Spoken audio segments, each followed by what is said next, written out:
nothing. It's just me talking. Intro. What's in the intro this week? You tell me. Tell me, Peggy, what is the intro this week? It's just a picture slide going through, showing Timmy's face. And Shelly's face. See? Yeah. And Peggy smiling. Hi. Yes. Hello.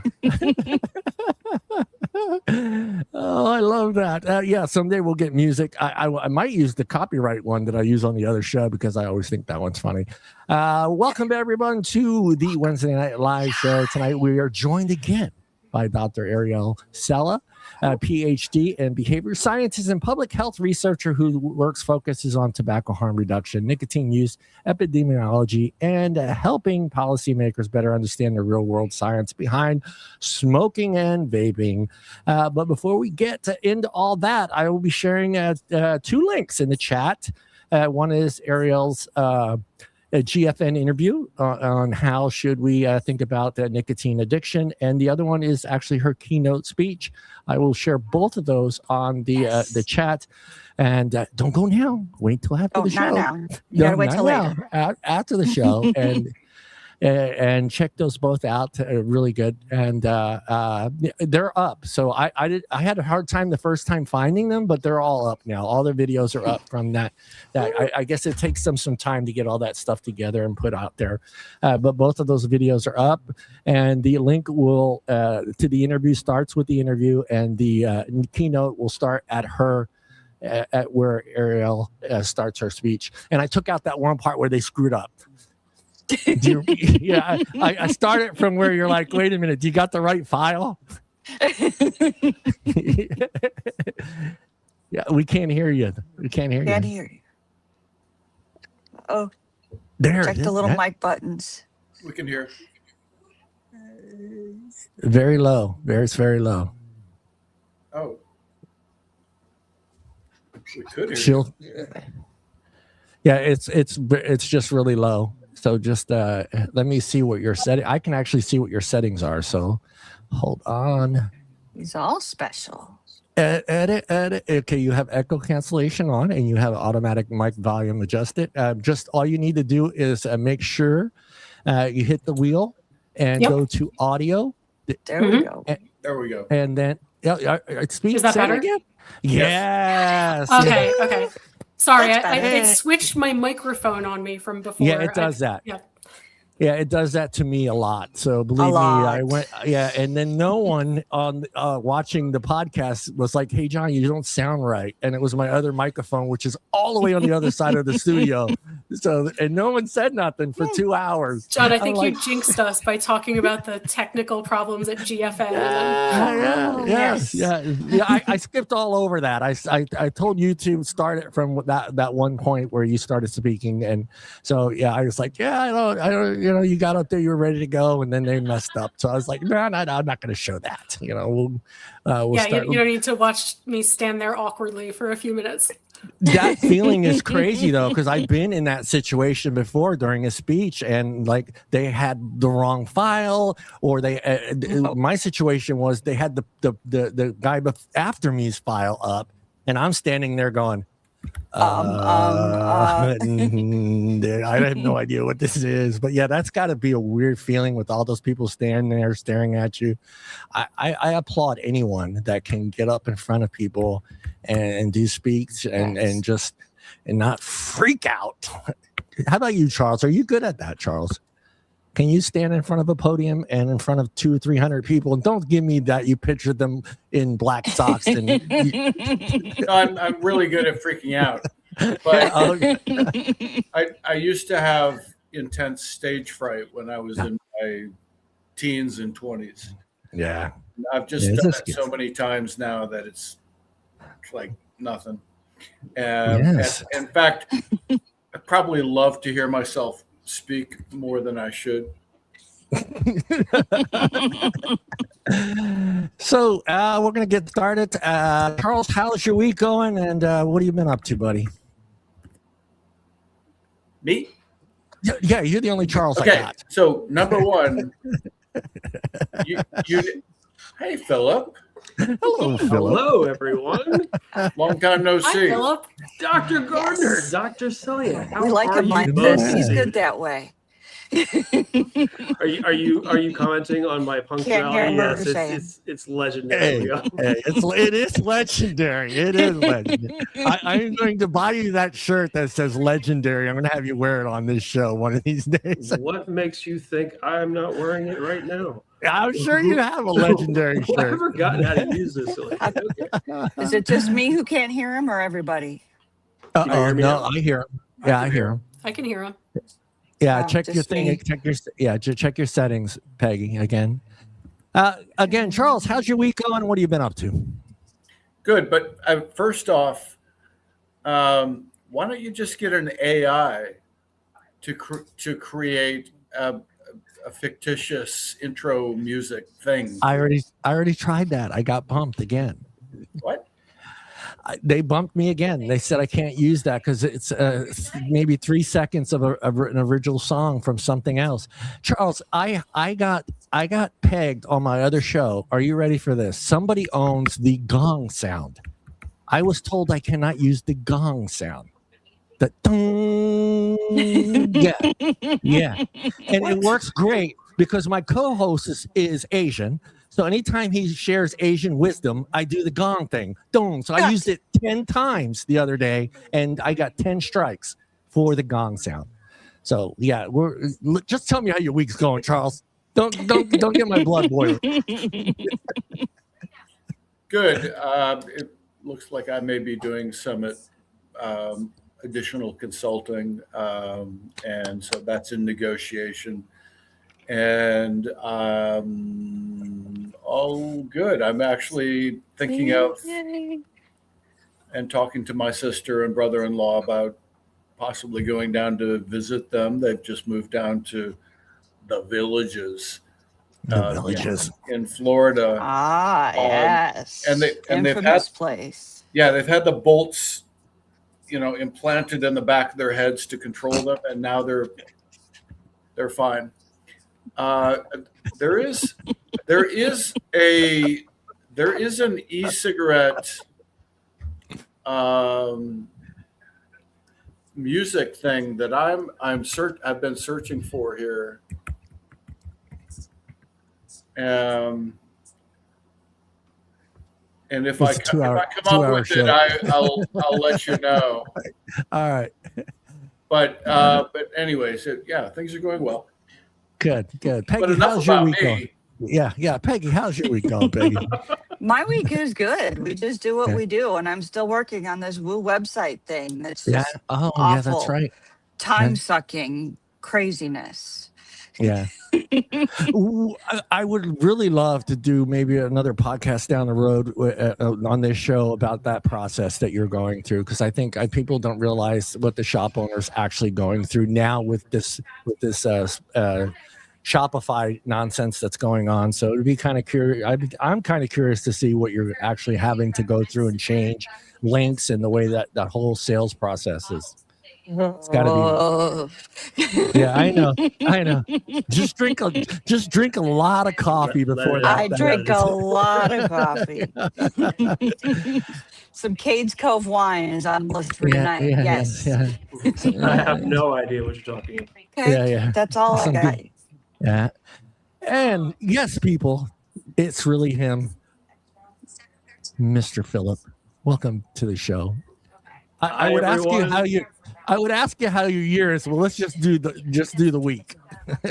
You haven't been on for a while. Whoa, what the heck? Are you typing a lot? Okay. I can't beve I'm going to tell this story, but I'm going to tell this story. Lord help me. Okay. So Deirdre recently had a spinal laminectomy decompression. Yeah. Not actually on the spectrum of back surgery. It's actually pretty it's least invasive. Anyhow, she's doing great. But everyone and their sister has brought us a casserole. Oh. Which is great. I love everyone and their sister for bringing us a casserole. Yeah. So anyhow, last night I am giving myself a manicure. Yes, I'm giving myself a manicure. And after I do what I do, I'm wiping Aquaphor all over my fingers. And I'm actually telling this story. Anyhow, we have a casserole in the oven, and I go to grab one of those rubber KitchenAid mitts, and I mitt it, and that thing, I think I mitt it with this one, and it slips out of this one, and I grab the hot pan with this one, and I'm thinking to myself, my God, you moron. And then, of course, we have the whole, do I drop it on the floor? No. Trouble if I drop it on the floor. So we put it back in the oven. So here we are. What is today? It's Wednesday, baby. It's Wednesday, baby. We are we're all taped up. It looks much worse than it actually is. I do at least twice a week with the stupid air fryer. I keep forgetting that the stuff in the air fryer is hot, and I keep pulling it out with no gloves, nothing, and I constantly. And there's a sticker on my air fryer. I have the big one with the 2 doors, and there's a sticker on there that says "Wear gloves, removing objects from the air fryer." And I read it. Things like really, really hot can burn you. Okay, loss of life, things like that. But you this can't is help but read it. I just went back over that whole fiasco in my head, and I just can't believe it happened. And that's all I have to say about that. But the fact that Arielle is here for a second time, I thought to myself, okay, there's no amount of 3rd-degree burns that I can sustain where I'm going to miss that. So I am here, and I am so delighted to see you all. And I'm going to shut up on that. On that note. Yeah. Arielle, how is your week going? It's going great, and so nice to talk with you live, Phillip. And shout out to Al Gore, who's been staying up all night. I hope this is worth it. Al, we love you. You know we do. Thank you. Yes, Al's great. My week's going pretty well. It's just I'm constantly buried under work, and it didn't help that I was traveling for 2 weeks, which is why I didn't come back earlier. And then to further complicate things, so I have 2 kids. They're 10 and 12. They complain every day when they have to go to school. So summer should be better. Yeah. They complain about summer camp. They hate it. It's boring. So I'm like, okay, well, let me give you guys a break to be kids and go play outside and stuff. So that's one of these weeks that they're home. So that's kind of a nightmare to try to work from home, but they're pretty good this time. I've actually been fairly productive. I'm trying to actually organize a workshop at the SRNT conference next year. So trying to find extra speakers for that. On what topic? On the gateway topic, actually. Let's do it. We'll see if it gets accepted. There's I hope so. slots for these. I think that needs to be done. Who's in charge of their organizing now? It's not Jess, is it? I don't know. There's been some changes recently. I don't know who's actually reviewing these things right now. Got it. I know. Al says, what gateway? I was about to say the same thing. I was about to say the same thing. Where is this gateway? There's still people that believe in it. Yeah. It's in St. Louis, right?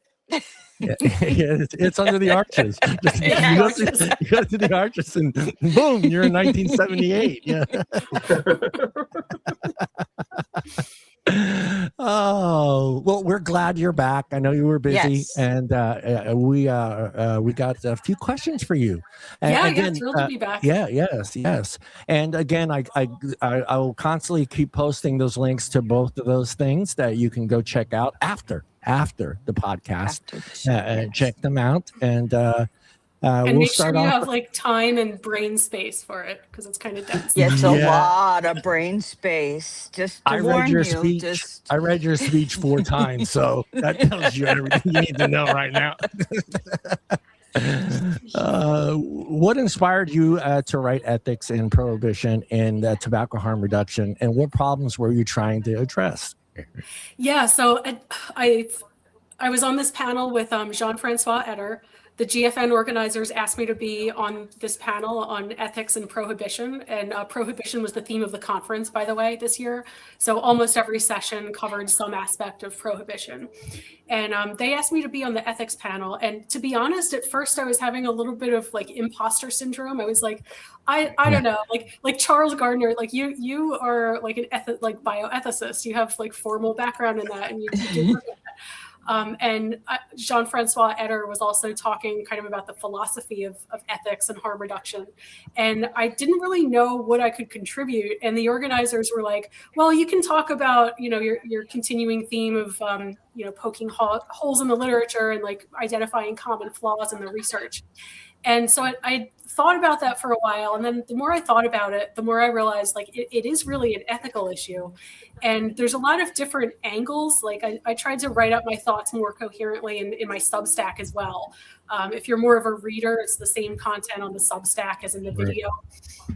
And I have a couple, like some of them are disjointed thoughts, especially towards the end, and I'll get to those. But my talk last year, my keynote on for the Michael Russell oration, I kind of gave a reflection of 10 years in academia and 5 years with academia behind me, and like what I understand now of the system. And there's so many structural incentives that explain why the research is so flawed. It kind of stems, in my opinion, the primary driver is the funding agencies. Because when you're, especially these days, like it used to be that you could have complete academic freedom at a university and research whatever topics you want to. But more and more universities have become dependent or requiring faculty to get funding from like NIH or some other government agencies usually. And the ones that it's kind of like a survival environment, right? Because the faculty members that can't get grant funding don't make it in academia. They don't last or they don't get promoted. And the ones that do are really good at convincing the government to give them money. And a big part of that is aligning with the thinking of the funding agency. So when the NIH for so long has been focused on the harm of cigarettes, like right from the beginning, it seemed like they were focused on, these are another tobacco product, and it's just the new industry tactic. They're being mostly uptaken by youth. And like before we knew a lot, like maybe that was justified, and kind of tying back into ethics. I think the harm mindset initially was motivated by ethics because the public health folks wanted to make sure to protect youth from, like getting addicted into something that might possibly harm them. But then as the science emerged, it didn't really update the thinking of the funding agencies. So it's kind of a self-perpetuating ecosystem that's focused on faculty members getting grants to document the harms of e-cigarette use. So that was kind of the beginning of my talk. And then I go into, well, once a mindset has taken hold, like I presented as two things. Once as a harm mindset, which I talked about, is really focused on the negatives or the possible risks or downsides of vaping. The harm reduction or the positives get completely ignored and kind of systematically like gate kept out of the scientific literature. And once the mindset has taken hold, that really does compromise the research. And that leads to ethical issues too, because there's confirmation bias, there's gatekeeping, there's like ostracization of anybody that has a different opinion. And it really impacts scientific integrity as well. So that's kind of the main theme of my talk. And then towards the end, I was like, well, when else am I going to get to talk about ethics and harm reduction? So then I added in some other smaller topics that, like, in my mind, didn't rise to a critical level of, like, this is worth speaking about. But things like IRB gatekeeping. So for anybody in the academic research, you have to get ethical approval. And this was well-intentioned, too, to avoid, like, the harms of like unethical experimentation on animals and humans. But yeah, IRBs have gone overboard, especially for minimal risk human subjects research. So like, for example, there's a ton of CDC surveys out there. Charles analyzes them all the time to create plots. If yes, he does. That, you have to pay an IRB board to tell you that this is exempt, even though everybody knows it's exempt. It's de-identified. There's no possible way to identify one person's responses and find out who said that response. But but there's so much red tape, so much prohibitive red tape about against using public access human data. And then on the other end of the spectrum, animal torture studies are kind of like rubber stamped. Like, I'm not generally against animal research if there's a good purpose to it. Certification. Right. Yeah. But like, these animal studies are like, they expose rats and mice to like horrifically high levels of nicotine and cigarette smoke. And it's like, not only is it not helping humans because it's not relevant, it's not like a relevant dosage to humans, but it's actually harming humans too, because it funds this like opposition and hysteria against e-cigarettes, and which scares people away from using safer products. Yes. Yeah. Yeah.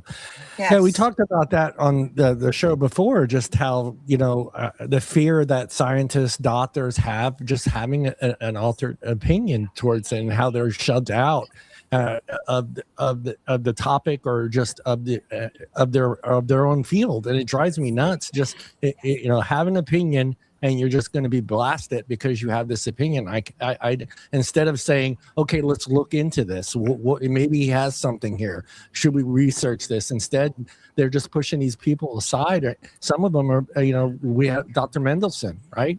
I mean, look at him, and he's exact. So I wish things would be a lot better. And I know it's not just in this field; it's like all scientific fields. Whether it's someone digging in the pyramids, or someone, coming and talking about nicotine. It's just insane that you have an alternate opinion. You're a piece of crap. Get out of here. You're nuts. So I don't like that. The world is flat. The world is flat. The world is flat. Hey, wait, it isn't? No, I'm kidding. Charles, the world is flat. So I think Arielle raising the issue of research priority setting is huge. Huge. And we in the community of ex-smokers who have quit by using safer nicotine alternatives, we don't talk about that enough. I have to say, if you look at ACT UP and the HIV/AIDS crisis back in the 80s and 90s, changing research priorities and like basically calling Tony Fauci a murderer was like top of the list for them. And there's a beautiful story. So Larry Kramer wrote an open letter to Tony Fauci it was either the late 80s or early 90s, in which he called him a murderer for having misled so many people. The wrong research priorities. And we're not talking about policies, just research priorities are so important. And Kramer was demonstrating on the NIH campus, because in those days, pre September 11th, you could just walk on the campus. And he got arrested, and he's handcuffed, and he's walking through Building 1. And Tony Fauci came out of his office, and he said, "Hey, Larry, how are you doing?" And they became friends. And Fauci listened to Larry Kramer, and the research priorities at the NIH did change. In fact, to the point where, I don't know if they still do it now, but the study sections where they decide which research projects to fund were mandated to have at least one HIV/AIDS positive person on the study section. There's nothing like that. Like, nobody listens to the voices of ex-smokers who have quit by vaping or with other safer nicotine alternatives. So I applaud Arielle, and it is a great speech, and it's an incredibly important issue. It's kind of good that there's Peter Singer does, focuses on healthcare ethics, sort of dabbling in tobacco harm reduction. There aren't enough people with healthcare ethics backgrounds who are weighing in on this, because I didn't want to touch tobacco control with a 10-foot pole for 25 years, because not that I didn't realize cigarettes kill people. I was fully aware of that. But as far as I could see, the only health interventions in malaria control, the interventions are vector control.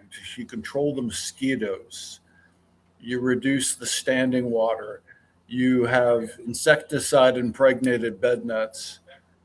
In tobacco control, as far as I could see at the time, we're talking 10 years ago plus, the only interventions were stigma and coercion. And by coercion, I mean sin taxes and bans. Mm-hmm. And I just thought, and I'm not a libertarian by any means. I'm a bleeding heart liberal, but that to me was profoundly unethical. And I have sometimes said the old school tobacco control is the most profoundly unethical field of public health, for exactly those reasons. Like, we don't stigmatize people to reduce malaria. We don't tax them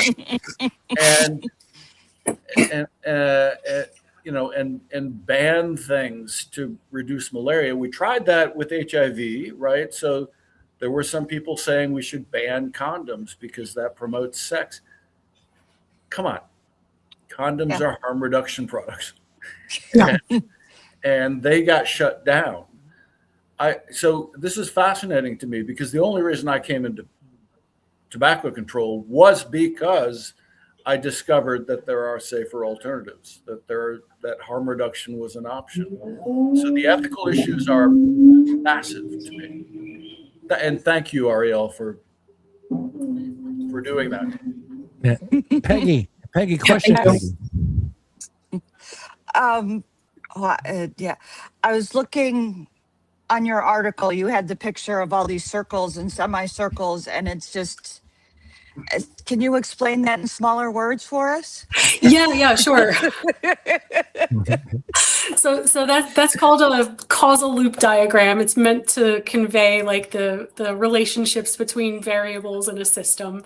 So it's coming from like a complex systems viewpoint. Like, how did this get so bad? How did we get where we are with the poor quality of the research?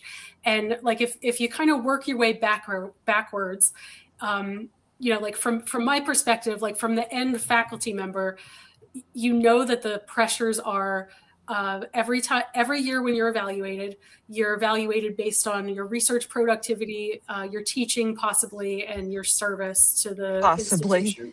Possibly, because not all. Yeah, teaching is like that's a separate maybe ethical issue because a lot of in like strong research universities, it's almost frowned upon if you have to teach. Like what's considered more prestigious is if you have enough grant funding that you can, quote, buy your way out of teaching responsibilities. Right. So then they hire like a low paid adjunct who's like probably barely making minimum wage, if that, with all the course prep. So like the prominent researchers generally don't have to teach, but it depends on the position that you're hired for. But more and more, like it used to be that like for your research bucket that involves publications, like presentations at conferences, but more and more these days it involves grant funding.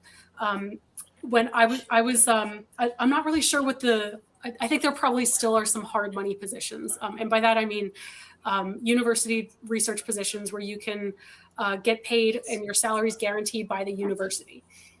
That's rarer and rarer. What's more common is that it's a soft money position, quote unquote, which means that the university might pay some of your salary or maybe none of it. And you have to basically like eat what you kill, like in terms of bringing in grant money to support your own salary and the salary of your team. And that's become more and more common these days as like universities, everybody's hurting financially, and universities have a very lucrative mechanism for supporting themselves through grant funding. And like a lot of lay people don't understand this, but when a researcher gets a grant, let's say it's for $1 million from NIH, the university then charges an additional amount on that called the indirect costs. And that's like around roughly ballpark 50%, but it ranges. Yeah. It's a wide range by university. So the university gets $1.5 million, and that extra money is supposed to be used for like electricity in the building and upkeep keeping of lights on, maintenance, keeping lights on. But it's not really tracked that well. It's not accountable.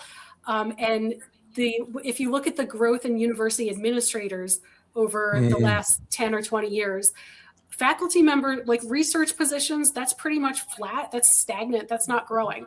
What's growing is high paid university administrators.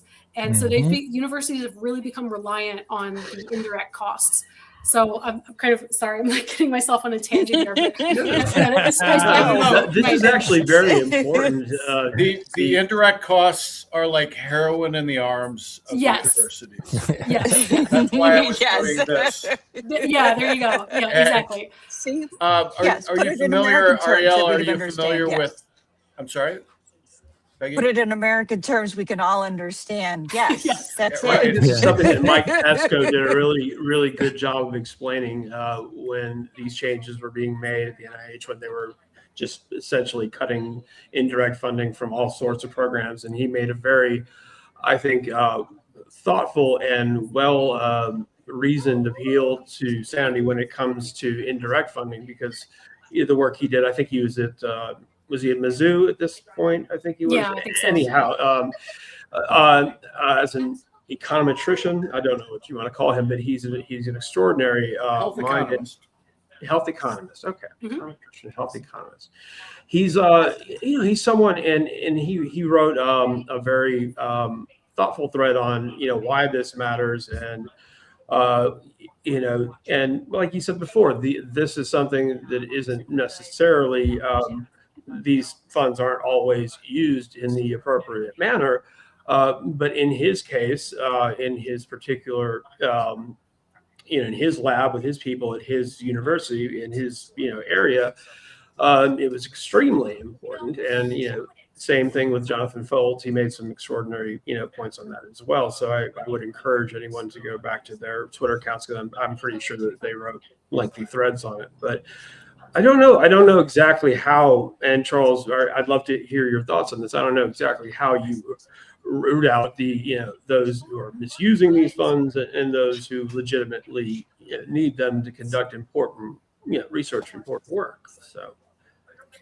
So back in the day, every university separately negotiated the level of their indirect costs with the federal government, and it was there was no rhyme or reason to it. Like some got 50% or more, some got 25%, some got less.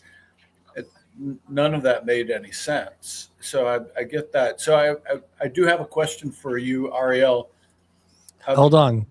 It's Phil's turn. Man, we got to stay in a circle. Stay in a circle.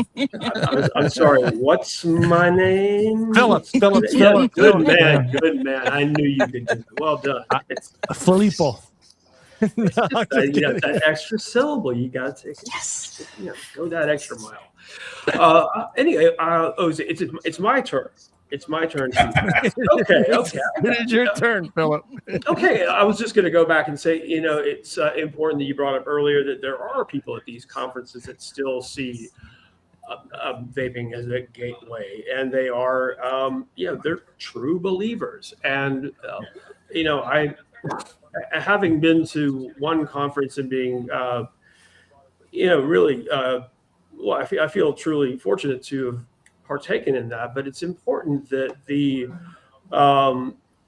true believers meet with the updated thinking at these conferences so they can have a meeting of the minds, because I found that regardless, granted, I didn't get to speak with the Brian Kings of the world, even though I would like to. It's this is where we change minds. This is how we do that, and without people who vehemently disagree with you in many cases, that's not going to happen. And I found in a very I left the conference with extraordinary hope in my heart, because I met a lot of people that were interested in listening, at least they seem interested. I don't know if you can feign that. I'm pretty good. I'm pretty good at spotting bullshit. Like you said, I'm a Which big conference? Which conference? This was the American Tobacco and Nicotine Forum in April. Okay. I was kind enough to be invited. I was there with Skip, myself, and also Elizabeth Hayes from Consumer Choice. We were all on a panel. The beneficiaries of harm reduction was what it was called. And like you said before, it's not all that often that, let's just say that it was an interesting conference in that it had representatives from industry, academia. The FDA was well represented. I got to briefly meet, oh gosh, I can't believe I'm going to forget his name, the acting, Brett Koplow, was a lovely man. And I think that I think if we settle down for a while and breathe and, listen and, speak when it's our turn, a lot of these people are very interested in hearing what we have to say. Are we likely to, the Stan Clances of the world or that is not something that we should be wasting a single second of our time on. It's just, I mean, that's literally just a non-issue as far as I'm concerned. Yes, he can continue shouting from the rooftops about whatever new harm he comes up with. I'm not gonna give him my outrage, and it's important. And I think that that's where I would like to ask you, Arielle. You mentioned earlier you eat what you kill, and a lot of people eat a lot. People eat well, producing outrage. And what are your thoughts on research that is produced, or rather research that is because when you yell and scream, hey, think of the kids, you're killing the kids, gateway hypothesis, you really want to tap into people's emotional responses. Do you think, what are your thoughts on that as far as people who are prominent in this field and elsewhere misusing spin bias, rephrasing things just to tap into people's core reactions and their emotive responses? Just what are your thoughts on that? The current state? I think that's definitely part of it. I don't know if they're even doing it intentionally, because it's like coming from I was like right on the cusp of this transition between like cigarettes are the predominant product that we have to worry, like the one and only tobacco product that we have to worry about, to e-cigarettes becoming big. And the mindset at the time was like, okay, this is a new version of cigarettes. It's a new kind of tobacco product. So like, I think everybody can agree that like cigarettes are bad. We got to do whatever we can to reduce smoking. But then the academics just kind of, it's kind of like if you, if all you have is a hammer, everything looks like a nail. Like you use the same approach to study the new questions. And I'm seeing it now over the past year. There was actually like very few research presentations at conferences on e-cigarettes. It was all about Zyn, all about pouches, because that's the new thing. And that's where, like, again, going back to academic incentives, like it's not that this is a bad thing necessarily. Like I'm not against monitoring these products and like, looking for health outcomes and prevalence. But that's where the excitement is. It's easier so like the harm bias and like we have to protect the kids definitely ties into, I think, the funding mechanism priorities. But it's also like novelty. Like what can we look at that's novel so I can get a new grant? So that definitely ties into it as well. Yeah. And like I think things are changing slowly at the NIH where like people are getting pretty decent sized grants at good labs to study like cessation trials with e-cigarettes. There are a few like groundbreakers that have like really made the case to NIH. I think that's important, but it's been a slow shift, and like it's not that there's like an explicit ban at the university level on like against tobacco harm reduction research. It's more like, well, you're not going to get funded. It's harder to get published on that. Like that being said, if there were a funding agency that funded harm reduction research, that could help turn the tide, I think, but there are none. Like if you look at NIH is the biggest funders, but if you look at the other ones like Bloomberg, American Heart, American Lung, American Cancer Society are Big all money. like hard line against e-cigarettes. Yeah. So like it doesn't help that all the funders are. And that brings me to another important question. We all know your employer, Penny and Associates. We all know Joe. Great people, but in what you do in your private time, what you do to debunk, God knows, some of the worst research ever conceived. What can advocates who appreciate your work do to help you sustain it? Oh, that's a good question. Not prepared for that. I can always use help. I write a ton of informal literature reviews every week, and there's so many that piss me off in the moment. I'm like, I should write a pub here on this. But I hear you pissed off in the moment. Yeah. But it's and I'm in my mind, I'm like, okay, I already drafted something. I already outlined the flaws. It should be quick and easy to post a pub peer comment, but it never is, because you have to you have to rewrite it in academic speak a little. You have to summarize what they're saying first. So if anybody wants to help draft, turn my informal reviews into pub peer, and we can co-author, that would be an enormous help. Yeah. Robert brings up a good point, and it's kind of my next question. Should adults have the right to make unhealthy choices if they're fully understanding of the risks? So that comes up a lot. A lot of people, you'll see that in comments and posts all the time. My life, my choices. What are your thoughts on that? Robert, I completely agree with you. Even as I always felt a little out of place in academia, because tobacco control, as Charles, you just mentioned, it's all about coercion. I think way back in the day, the first step was education, which I agree with. People should be informed of the health risks of what they're doing, and then they should be allowed to make their own decision. I do lean libertarian, and I've always thought that, if somebody wants to smoke, if they think, if in their own personal subjective experience, if that improves their quality of life enough that they're willing to face the health risks, who is public health to stop that? Yeah, exactly. I feel Jacob Greer's spirit is with us. I really do. I'm going to say this for the last time. People who have not read his masterpiece, smoking, vaping, the creative, creative destruction of the cigarette. His book is absolutely spectacular, and it's probably a little denser than most people are interested, but it gives you the whole picture, and it's really fascinating. No, it's a great book. I'm a big fan of his work. Yeah. And I've learned a lot from the consumer advocates too. Richard Pruin talks about how, he has anxiety, autism, and he has been on medications that gave him horrific side effects. And he can manage his symptoms with safer nicotine, no problem, no side effects. And that's somebody, that's exactly who I'm thinking of when I'm who is public health to say you can't smoke or you can't use nicotine? Smoking, vaping, and the creative destruction of the cigarette. Thank you. Yes. Yeah, no, that's a great book. I just want to say this properly. It's Jacob Greer, and the title of the book is The Rediscovery of Tobacco, Smoking, Vaping, and the Creative Destruction of the Cigarette by Jacob Greer. And Jacob took me to one of the best Chinese restaurants in Portland, Oregon, just 3 weeks ago. So good guy. So it must be good. All right.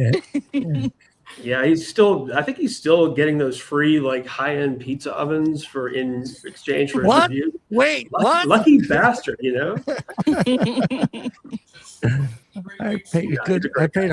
I paid hard-earned money for my pizza oven. I didn't get one for free. No, I'm kidding. Go ahead, Charles. Go ahead. Charles, your question, Charles. Okay, so I just found the theme song for you, but I will share that later. I had a stray earlier thought when we were talking about research priorities, and I wanted to know if Arielle had ever heard the term or the abbreviation LPU. Least publishable unit, right? Yes. Right. So this was common. This was like even my mentor back in the mid 1980s, my first research mentor was talking about the LPU. And, you know, of course it's tongue in cheek, it's funny, but this is like you do a big research study, but you break it down to as many publications as you can crank out of it. Right. So then if you're on a tenure track, you get your tenure bolus. And if you're trying to get more research grants from NIH, it makes you look really smart because you have so many. So it's going for quantity rather than quality. Gotcha. And if you go back to research studies published in, the 1880s, like this, The 1880s? the 1880s or the 1920s. The papers are pages and pages and pages long. It's the whole study. They didn't break it down into the LPU. Gotcha. And that's also fascinating. So what Arielle is getting at is the really weird, perverse incentives in academic research today. Not to mention what are they called? Publication mills, Arielle? Yeah, paper mills. Yep. Okay, yeah, can you say something about that? Yeah. So this kind of affected the tobacco research recently because there was a paper mill publishing all these like awful alarmist papers, like the lowest quality type of paper that there's like probably 1,000 of these types of papers where they take public like NHANES, like a CDC survey, and they do a cross-sectional analysis and try to make they correlate e-cigarette use with health outcome. And this ties into the least publishable unit because some of these groups are just saying, okay, let's correlate e-cigarette use with heart failure, with cardiovascular disease, and they'll go down the list and publish each one as a separate paper. They'll go down the list of all possible health outcomes. And like, not only is this bad for just in like adding in large quantity to the poor quality literature, but it's also like when you do multiple statistical tests, by chance, some of them are going to be false positives. Like you're going to get a statistically significant result just by chance. And there are ways to correct for that, but it requires all the analyses to be in one paper. When you're doing a separate one for each paper, the authors are doing a ton of different analyses, but they don't look like they're related. So like just by chance, many of them are false positives. And paper mills take advantage of this even worse. Like this gets into not just like sloppy research or careless research, but like actual ethical violations of authorship. Because there's usually it's people that want to get into dental school or medical school. Like it looks very well for their CV if they have a published paper. So they pay $1,000 to like this one that occurred in our field recently was called like research update or something. A couple $1,000, you get your name slapped on a very low effort paper, and there's like 20 authors, all of them at different institutions. It's like and even different like types of departments, like even engineering and public health and like, like there's no way all these people know each other in real life and collaborate with each other, but they basically pay to have their name slapped on the author list, and then they can inflate their CV. And then unfortunately these papers are on the scientific record. Yeah, they find their way, into places of influence, and these people like literally just pay to have their name on a paper that is god awful, that has no relevance or any significance of any kind, and the findings are typically trash or at the very least of no consequence. And then you're telling me that these papers that are used to get into medical schools, what have you, they're actually exerting influence in public health. I mean, that's just and then they get picked up in meta-analyses that that like pretend it's a higher level of evidence by bundling together a bunch of low quality studies, but it's just garbage in, garbage out. But it has like the perception of being higher quality evidence. Mm. I cannot. Peggy. I'm still just trying to wrap my head around this. Okay, I know it's a lot. You got to make room in your brain for all this. Okay, Proactive interference is in full effect here. I believe in that. What are these tangents, as you call it, where specifically I was reading where they said each jewel pod or each 0.7 mil pod, which is a jewel pod, give or take, each one of those not sold equals 11 to 15 cigarettes sold in lieu of.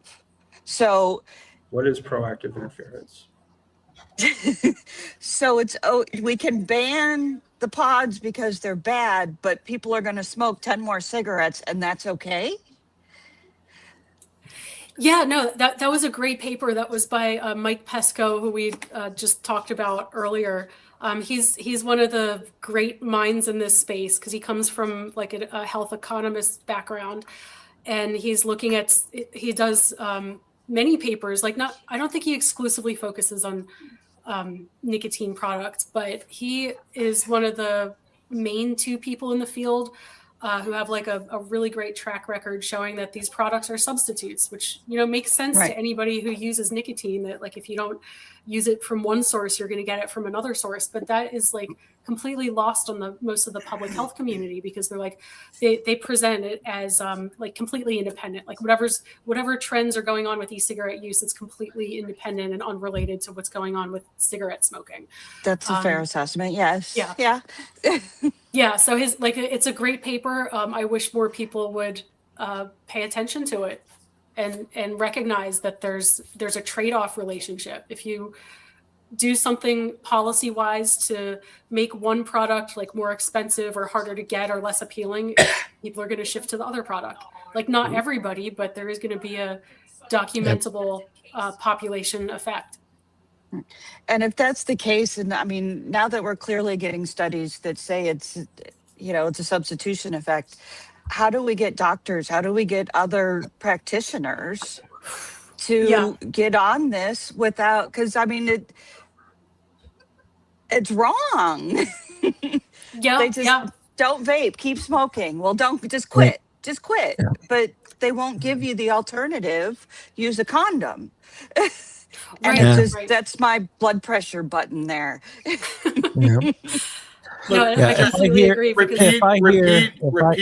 Repeat after me.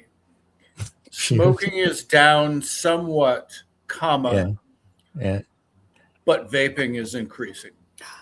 Yeah, despite the declines in smoking. Add, especially among teens. Yes. Especially among teens. Like everybody got the memo. Yeah. That like some version of that sentence is in like 50% of articles being published every week.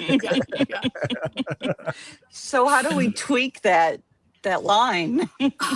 Doctors are I don't know, it's a hard group to reach, and I think a lot of it's coming from the medical societies, unfortunately. Like they hear from, like, doctors are so busy, they try to keep up with the literature, but like a lot of what they do is rely on guidance from experts that they should be able to trust. But when American Heart, American Lung, American Cancer are all saying don't recommend e-cigarettes, that's a problem. Like most doctors are going to follow that, and that's why 80% of doctors incorrectly believe that vaping is just as bad or worse than smoking. I had a friend who this just a couple of weeks ago, the doctor basically told him the cold turkey. They're still using the cold turkey thing. Well, a lot of people have cold turkey and quit smoking. And I'm like, he actually said that. He said, he didn't recommend the patch. He didn't recommend, e-cigarettes and nothing, no pills, no hypnosis. He just said, a lot of people have done it by cold turkey. And I'm like,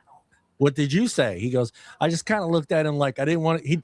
It's to the point where we're afraid to tell our doctor that we vape because it changes everything. Yes. It does. Everything.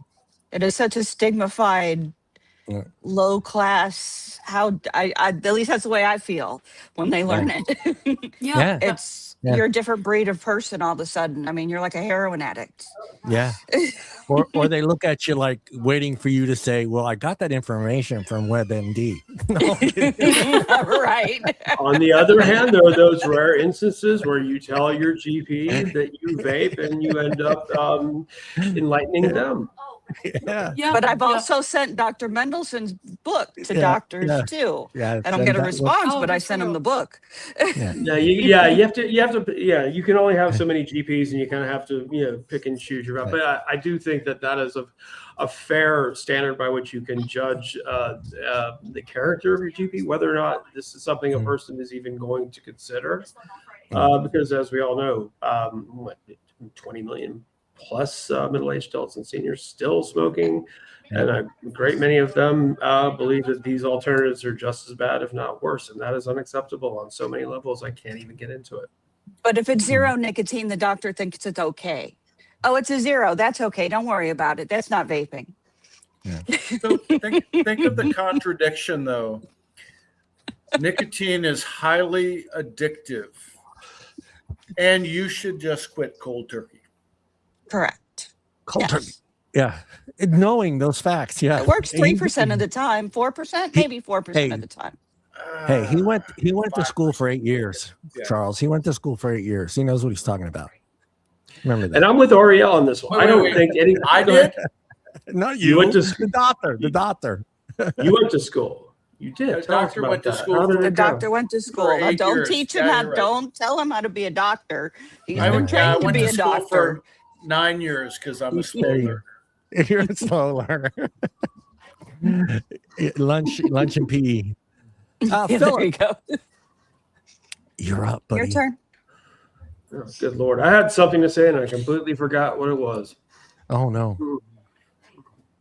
The wheels. Oh, I was just going to say, Arielle, are we still seeing a lot of researchers, prominent or otherwise, wanting to change the nature of, let's just say, the studies in this area? For example, for a while, it was becoming fashionable to stop comparing novel nicotine products to cigarettes. That to me, well, that was a come to Jesus moment for me, because I really cannot imagine a universe in which something like that is. How is that still happening? And if so, how is that happening?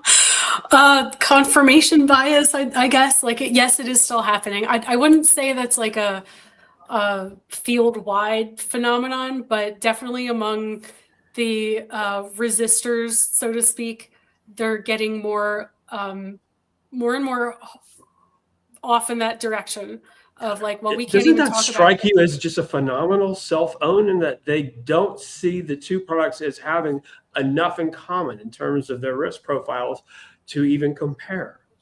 I mean, that's a good point. And I'll say, like, I think the correlate of that in Gateway, which Charles points out sometimes, is that, like, if the worst you can say about youth vaping is that it might lead to smoking, that's like an implicit admission that smoking is much worse. That's like another kind of self-own. But there was a really harmful, back to your point, Phillip, on the not comparing to cigarettes.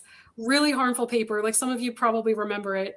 It was by Australian researchers in looking at cancer. It was like a review, Biomarkers, a qualitative review on cancer.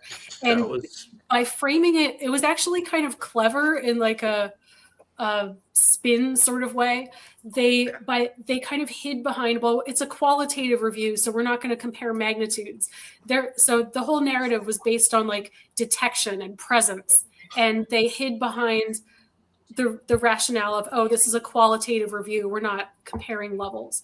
But they used that to obscure the massive difference between levels of like harmful biomarkers. Yeah, really misleading. It's an amazing how much attention that paper has gotten since it's I know. tragic. Let me say a real quick hello to Jeffrey Zamora.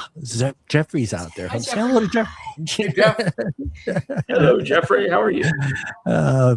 Tim's not here to make fun of you, Jeff. So I'm not going to do the bear joke. I'm not going to go. In your paper, you argue that prohibition raises important ethical concerns. How do you define prohibition in modern tobacco-controlled landscape, and what makes today's policy different from traditional public health regulations?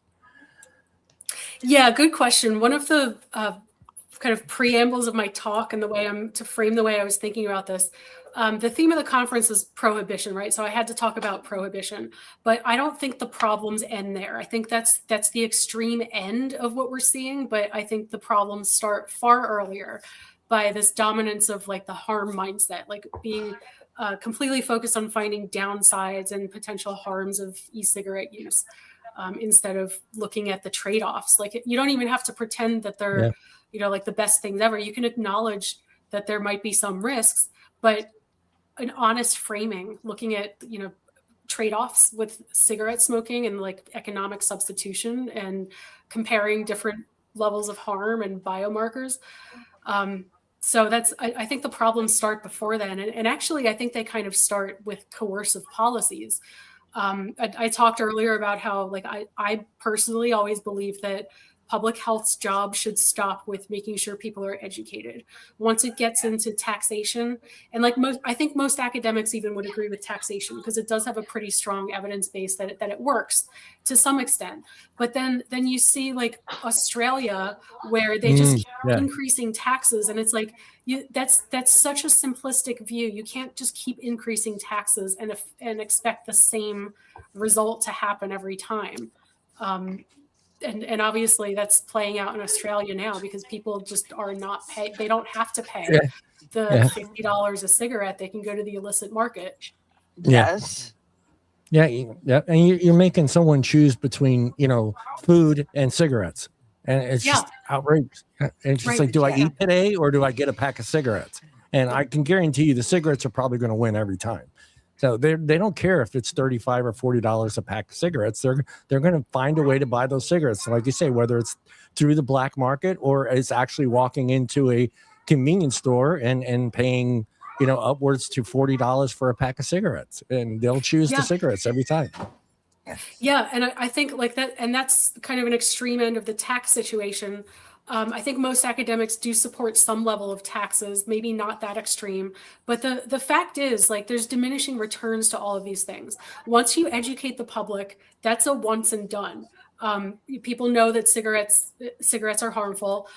Carl Phillips and Mara Glover have a paper kind of concluding that all of the success of tobacco control is really just kind of cascading effects of the initial education, where like adults stop smoking and then they stop perpetuating that in their families, and that seems like that resonates with me basically. Yes. I think taxes do have some effect, but then that has diminishing returns as we see in Australia, and they're getting more and more on the extreme side with more and more coercive measures. Like if you read the conclusion sections of almost any tobacco control paper, it's framing the results in terms of like what other restrictive measures could this possibly justify. Right. So they're getting more and more extreme towards the prohibition end, but all of these things like graphic warning labels, plain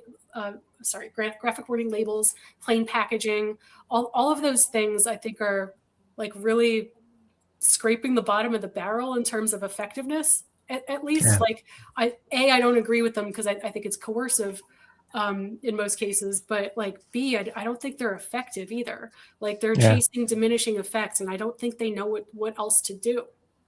Yeah. And a big concern with me, hold on real quick. One of the big concerns is, where is that money going? Where is that tax? Is it, they say it's going for funding for, anti-vaping programs, anti-smoking programs, but where are the receipts? I don't see any of that. And then when you go and look at the master settlement agreement and you see what the CDC is recommending for each state to actually contribute to those things, and you start seeing 0, and maybe 5%, 2%. There's a few states I think that are absolutely 0. And again, they're not getting huge dollars like California and New York and Florida and some of the other states, but it's still it's their way. For me, it's like when I see that zero, and I'm like, well, wait a minute, what are you using that money for then? Where's that money actually going? And is it going to helping anyone at all? So for me, when I see the excess tax where they're charging each person so much per milliliter, which has gotten really ridiculous. Now we had to learn how to do math for Ohm's law. Now I got to learn how to do math for milliliters, and it's just like I got to sit there and think about this. Like, okay, wait a minute, this is 30 milliliters. Sorry about that. You know where I'm going, Phil. I apologize for the harm I have caused. Yeah. So it's just like that. It would be nice to actually know where that funding is going. Is it going to actually promoting harm reduction, or is it going out to helping counseling programs? Is it helping to go towards schools and God forbid the DARE program that most of us grew up with?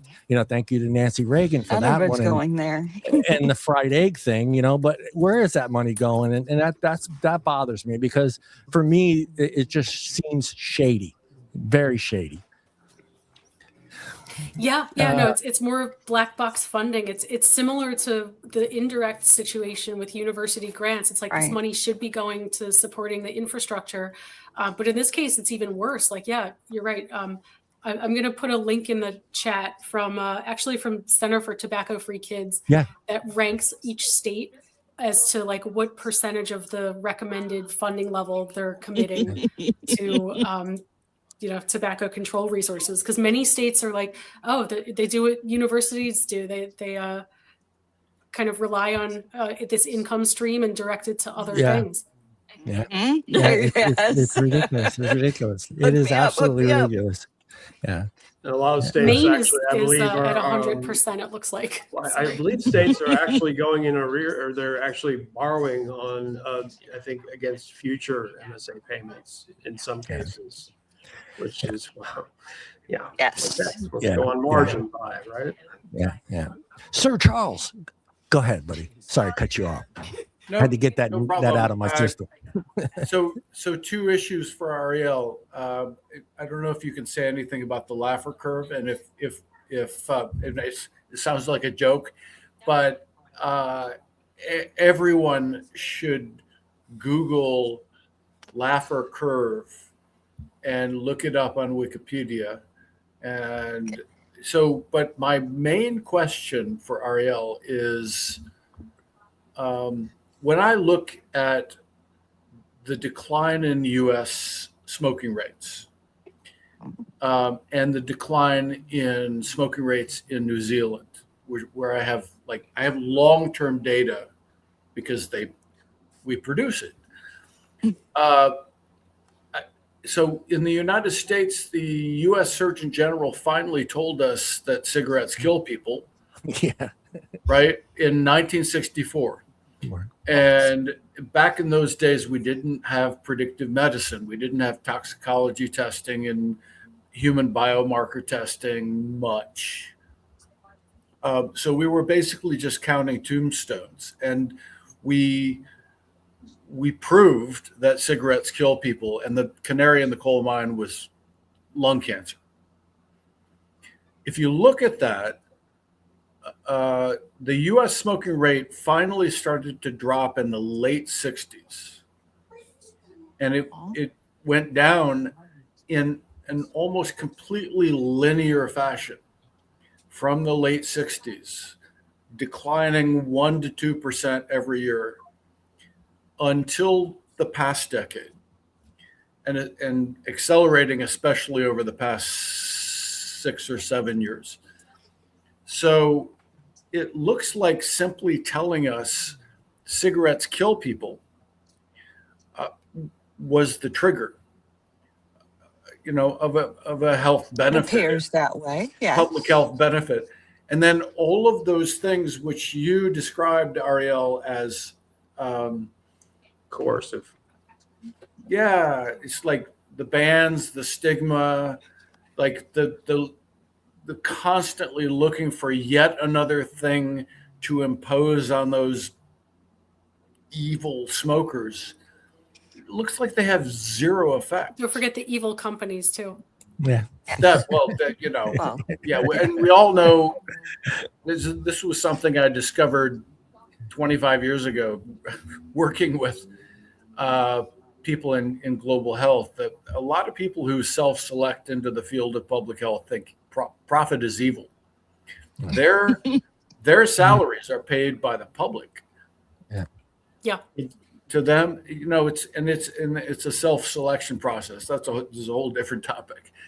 But the same thing can be seen in the New Zealand data, where they followed a lot of the WHO recommendations in banning things, and I think they went to plain packaging, but somebody correct me if I'm wrong. And none of that had any impact on the slope of the decline until they started telling people who smoke, adults who smoke, you should switch to safer nicotine vapes. And then their smoking rates started to plummet. It's dropped more than 50%. So I don't understand how we obsess with these little kind of niggling things like indoor smoking bans and sin taxes, which gets us back to the Laffer curve, and the ever ramping up stigma, when none of those things seem to actually have any impact on what was a linear decline until very recently. That was just education. Yeah. No, that's a lot. There's a lot to unpack there, because there's that the initial decline, I think it's very plausible that the initial education caused probably most of the decline in prevalence, and now we have been seeing the declines in lung cancer as well. I think it's still maybe too early, or just at the beginning maybe of where we might see an effect with vaping, because lung cancer is usually a 30-year latency period, and vaping's been around 25 years. So I wouldn't expect to see, or if there was an acceleration of the decline, I'm skeptical that it's because of e-cigarettes. I think it's a bit too early to tell. But then there's also occupational safety improvements that have that might also be contributing to some of that. But speaking of here's another point related to that I wanted to talk about. I have to credit my boss, Joe Gitchell, for this one, because Charles kind of describes this sentence that's in so many tobacco control papers, where they present the massive declines in smoking, especially among young people, as something that was happening anyway, and it's attributed to tobacco control success. And they'll present vaping as a despite, or a however, as something opposing the decline in vaping. Whereas I believe it's hard to prove this, but there's with Mike Pesco's research that makes a good case that if these products are substitutes, people are shifting from one to another. That can happen at any stage. It can happen if you already are an established smoker. It can happen if you're inclined to smoke and you take up vaping instead. My personal opinion is that diversion effect for never smokers is by far, in the long run, that's going to swamp even the large effect for switching adult smokers. But going back to my point, the proof that the declines in smoking are unexpected. This is I call it, in my other GFN talk, I call it residue from the other timeline, because it's proof. If you look at the CDC Healthy People Initiative from 2020, they set their targets for the best possible behaviors, the best possible behavioral health outcomes. Right. They set those 10 years in advance. So back in 2010, CDC was looking at smoking trends and saying, okay, youth smoking is at 19%. The best we can possibly hope for is 16% in 2020. And it was well below that in 2020, yes. Well below. Yeah, well below. And so that's proof that the declines were unexpected and unanticipated and can't be attributed to tobacco control policies. And there's something to unpack about how we're not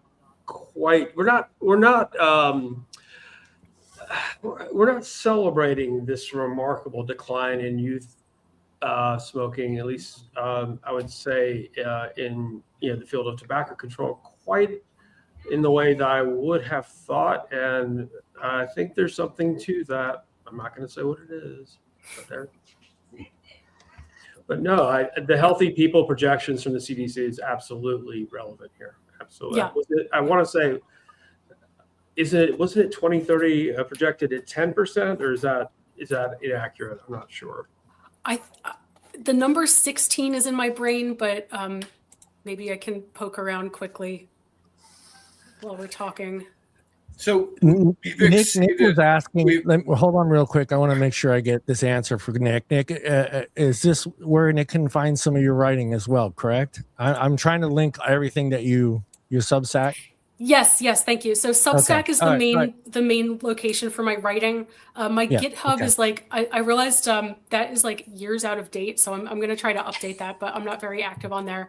I wasn't going to say anything. Yeah, Substack and thank you. Substack and Twitter are where I am most of the time. Yeah, both links are in the chat, Nick, so you can find them there. Go ahead, Philip. I'm sorry. I just wanted to make sure I got the right link out there. Oh, no. I'm getting here. I just couldn't remember what the healthy people, the CDC projection was for the year 2030. That's an easy Google food maneuver. I'm going to poke it. It's actually not an easy Google because they're scraping like all the evidence from that. I linked to it in a recent post. I will poke around. What was the healthy people projection of young smokers from the CDC for 2030? Dun, dun, dun, dun. We have far exceeded every goal. Yeah. That they ever set. Which actually gets me to another question, and it's not my place to speak now. May I speak, John? Yeah, it is. I actually asked the question, so you are actually next. Sir Charles Gardner. You want me to put your thing up? So, okay. Yeah. That guy's a lot more handsome than I am. Sir Charles Gardner. We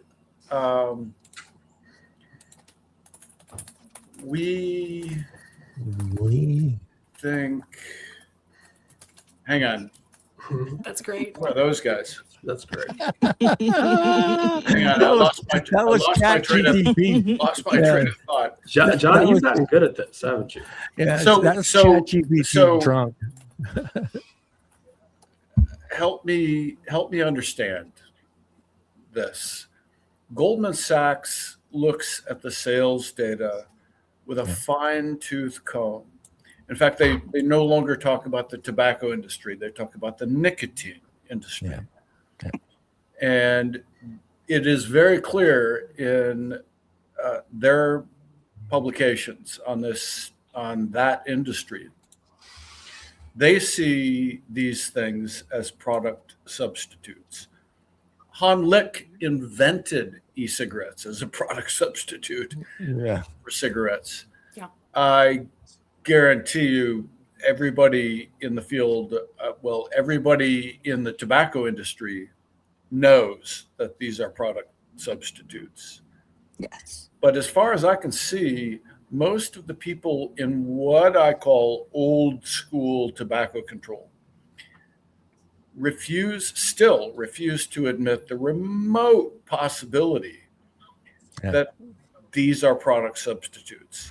And I wonder how much of that has to do with the fact that would require them to relinquish a cherished notion that e-cigarettes are a gateway to smoking.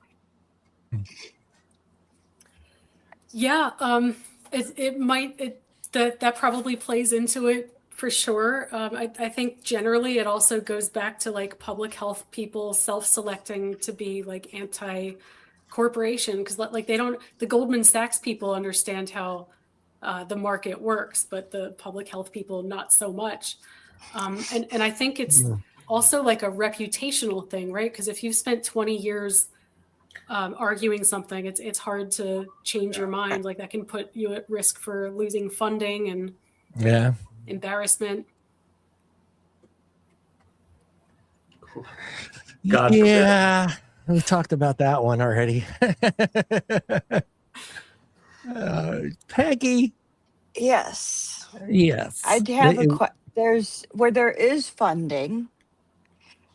There's I'm assuming that there's funding for Alzheimer's and epilepsy and all of these other diseases that nicotine can assist with. Is that because I'm assuming when they're doing those that they're also doing nicotine tests on the rest of the body as a result? Is that a false thought? And or are they just using nicotine as a drug with other side effects? Do you understand what I'm trying to ask? Not quite. Okay, because they do the research for Alzheimer's and they're using nicotine for those, but how much research is done on the nicotine effects of the body for those with Alzheimer's? And is that a research avenue we should be going after? We're talking about Alzheimer's or Parkinson's? Either, all, yes. Yeah, that's a good question. I don't know for sure, but like just knowing, like being in the academic environment, everything's like very hyper specialized. So it wouldn't surprise me if like Alzheimer's research people only care about like biomarkers of Alzheimer's or like cognitive tests specific to Alzheimer's, whereas like Parkinson's people will have like whatever metrics they use as outcomes. It's like rare for a study to collect outcomes that are like unrelated that it might not need. But if they're using nicotine as a drug to treat those. Yeah. Okay. I was just wondering if that's another way to start looking at these research studies. Yeah, no, that's a good thought. And like Charles, I know you've been following the work of Paul Newman and the MIND study. Maybe you should talk about that. You know, he's the only one I know doing the research on nicotine and like cognitive aging. So he's at Rutgers University, right? Something like that. Yeah. Somewhere in New Jersey. It's Paul Newhouse. Yeah, Newhouse, sorry. He's at Vanderbilt. He was at Vanderbilt. Vanderbilt. Okay. Yeah, my bad. So NIH gave him something like $10 million to test people with early stage dementia to see whether nicotine patches, and to their credit, they tested different levels of nicotine. So like really high nicotine patches and low would reduce symptoms. And the what's his name? You know, the Back to the Futures guy. Michael J. Fox. The Michael J. Fox Foundation. Parkinson's. They spent $3 million on a study that did something similar with people with early stage Parkinson's disease. And so far, from the preliminary data I've seen from Newhouse's study on Alzheimer's or early stage dementia, it's not benefiting them very much. And the same thing, the Michael J. Fox Foundation found the same thing. Like it doesn't really reduce symptoms of Parkinson's. I think we're looking at the wrong thing, because the thing we need to talk about is, well, does it prevent those things from ever happening in the first place? Yeah. And first of all, you'd have to have a study with millions of people enrolled in the study to know that. But we do know that with Parkinson's. In fact, when I spoke to the president of the American Parkinson's Disease Research Foundation, and he knew I was going to ask him questions about nicotine, first words out of his mouth were, and talking on the phone, we know nicotine is neuroprotective, right? Like, people who Say that out loud. We've known this since the 1960s that people who smoke have a 40 to 60% lower risk of Parkinson's. There is a really interesting study from Sweden showing that people who don't smoke cigarettes but use snus, right, oral smokeless nicotine, have a 60% lower risk of Parkinson's disease than never smokers.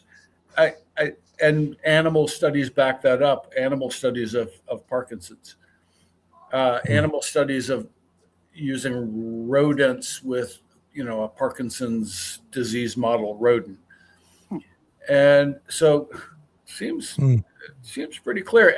And I think it's correct to say preventing Alzheimer's or preventing early stage dementia That's a different is ball of wax. the data are suggestive. We don't know. We don't know. Okay. Correct me if I'm wrong, but until I don't know. There was it wasn't. I think up until maybe 15 years ago, it was impossible to differentiate between dementia and dementia of the Alzheimer's type until an autopsy was performed. So it's not. It's hard to know which. Unfortunately, a lot of people have to die in order for us to know which of the two they're suffering from. But they say the same about Tourette's or having seizures as well. Yeah, what's interesting is how biohackers have gotten involved in this recently, and conservative pundits, don't forget them. And nicotine pouch users. So the biohackers are now talking about nicotine's cognitive benefits. A lot of what they're saying is bullshit. Yeah, it is. It's a hacker thing. If you overdose on anything, correct. Yeah. But some of what they're saying, I mean, there really is solid evidence from nicotine patch studies, and nicotine is so demonized that it's almost like nobody wants to hear it. Yeah. I got a question. Should reducing nicotine addiction always be the primary goal, or should reducing disease and death take precedent, even if nicotine use continues? I'm firmly in the camp of reducing disease is the more important goal. I think in looking at the population level trends, like this was one of the ways that I convinced myself as like a naive academic who like bought into the alarmism at the beginning. One of the ways I convinced myself of the harm reduction side is that I was watching, looking at population level trends, seeing the same prevalence of like the same proportion of people use a nicotine product. That has been like remarkably stable over all these other drastic changes in the specific products used and the specific forms that people consume it in. And like, so I think that's one of my starting premises is that 20% of the population, say, is going to use nicotine.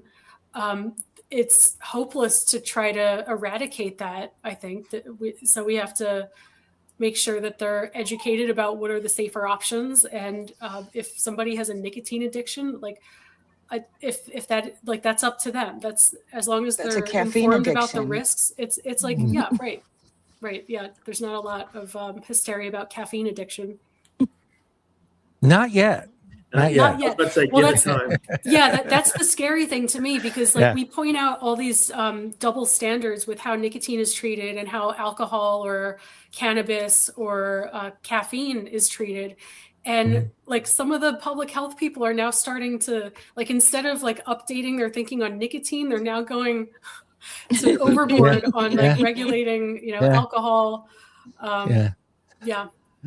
Well, with what was it? What was the bread company that got in trouble for that drink that they were making? It was a Panera.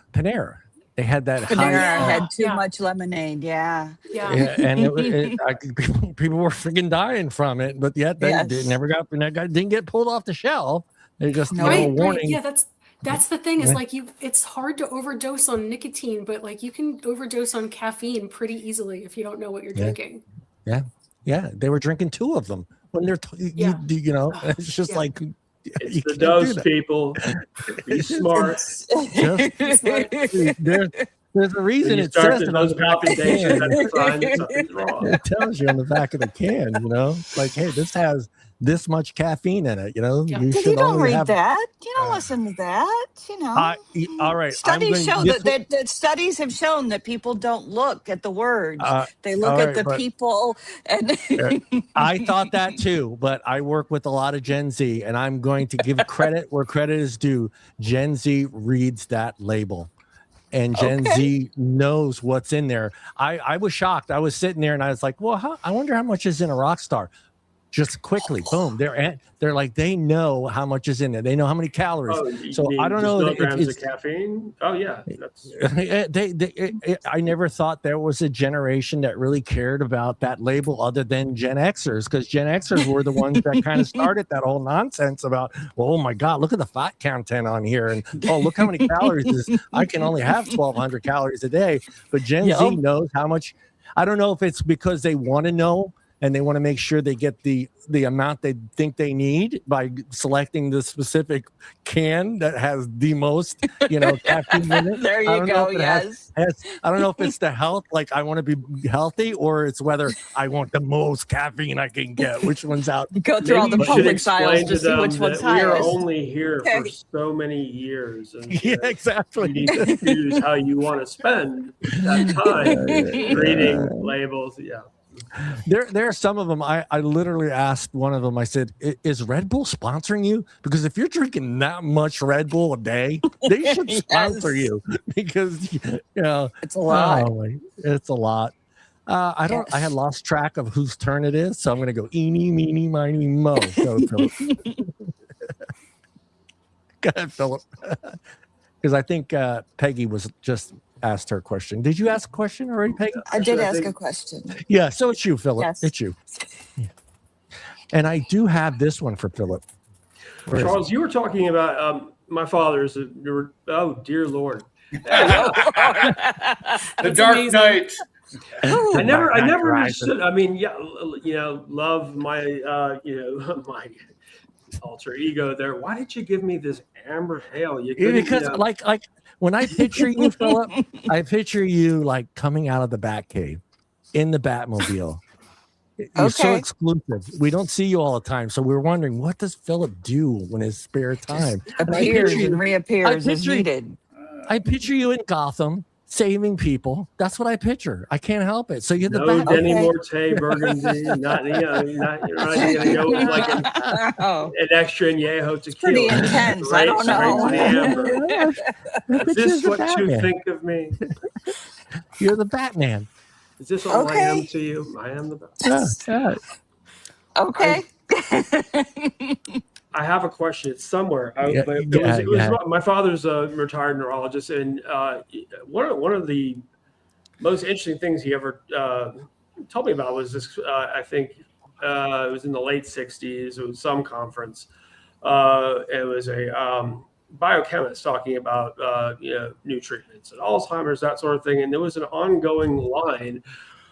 Where they were talking about, in the meantime, what could we be doing to protect ourselves from Parkinson's? What could be telling our patients, blah blah blah, this, that, and the other about how can we protect ourselves against this horrible destructive disease. And he said, well, yeah, I tell them to have a cup of coffee and a cigarette, but I can't. True story.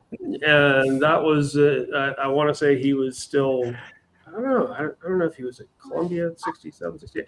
Anyway, that's a true story. So it's not something that's new to the world. It's very much been clogged by practitioners and researchers. It's just forgotten, and it has been for a long time.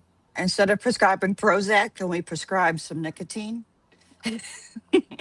Why not both? Yeah, that too. I mean, some people just need to go out and need to go smoke a cigarette. I mean, it's only Wednesday, okay?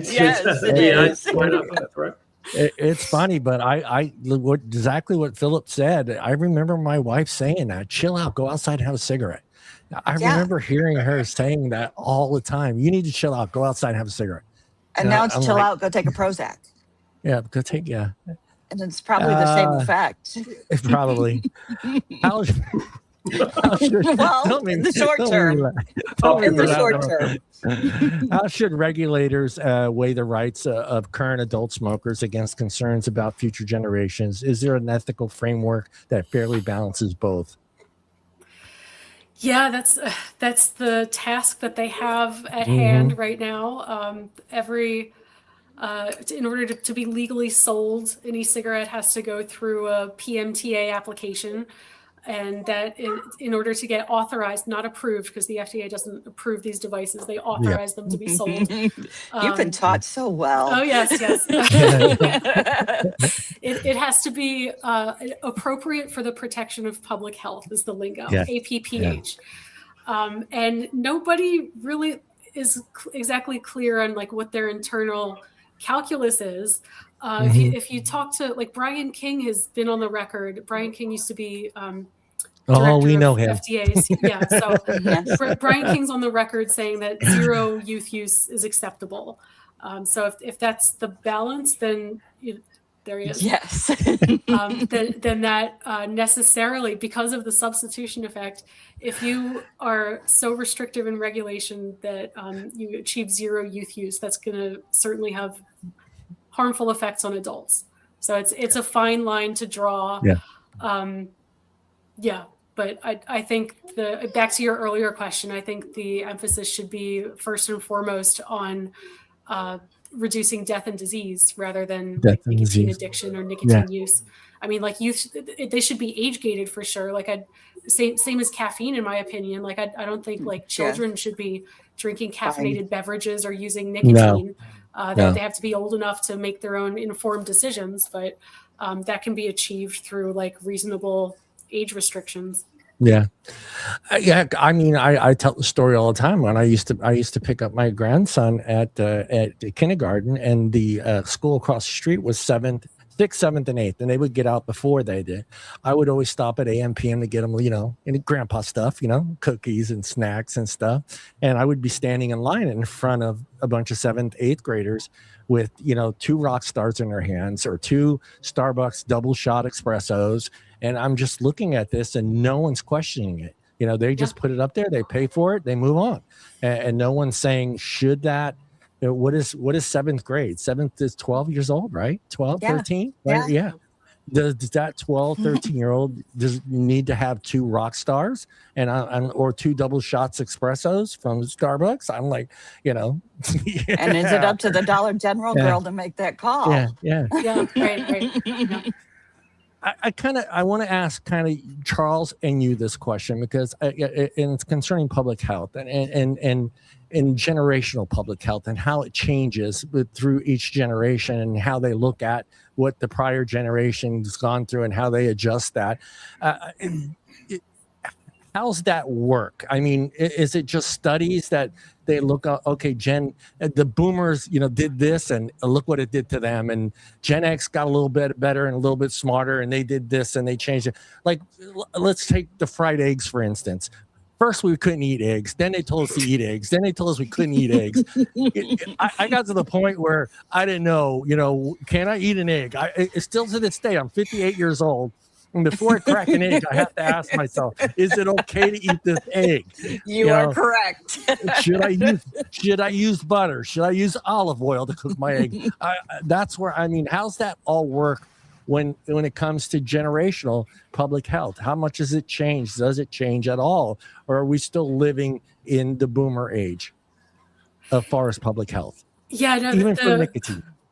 The dietary stuff is like a whole nother can of worms. Like people often ask me if like the nicotine field is worse than other fields. I think nutrition is like even worse than nicotine. And like going back to the eggs, there's at least in nutrition there's like conflicting evidence, whereas like vaping it's constant alarmism stories. But like you mentioned eggs and butter. It's like I was following like I'm very distrustful of public health now, like through my experience with nicotine and with nutrition. Like I followed the typical like low fat kind of dietary advice, and it wasn't working for me. The only thing that finally worked like effortlessly was like carnivore or keto. Yeah. And that's like, so now like this probably isn't completely fair, but when I hear public health advice, it makes me want to believe the opposite, like based on my experience on the two things that I have experience with. So you don't believe my favorite Woody Allen line. Everything our parents told us was, bad. Everything our parents told us was good for us is bad for us. Milk, red meat, college,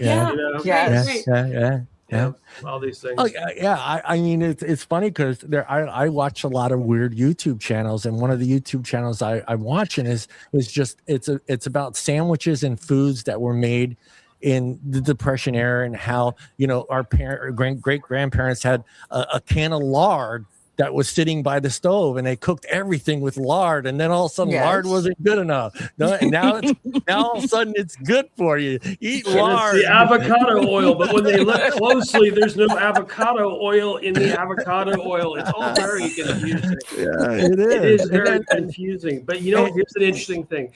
You eat a big meal, you go take a walk. Yeah, take a walk. That's it. Exercise. We'll do something. A little balance. Other than that, I would like to live in a country where we are well informed, but I still have the right to make some really bad decisions. Yeah, if I want a 24-ounce T-bone steak, let me eat my 24-ounce T-bone steak and leave me alone. And Arielle, you said it beautifully. And I think that well-informed people will make better choices, but who are we to take their right to make lesser choices away? Yeah. Right. So like, as far as the public health part, how's that affect this part of it, the situation that we're in? Are we still semi living in that boomer generation when it comes to nicotine and cigarette smoke and vaping? Is it the same applying?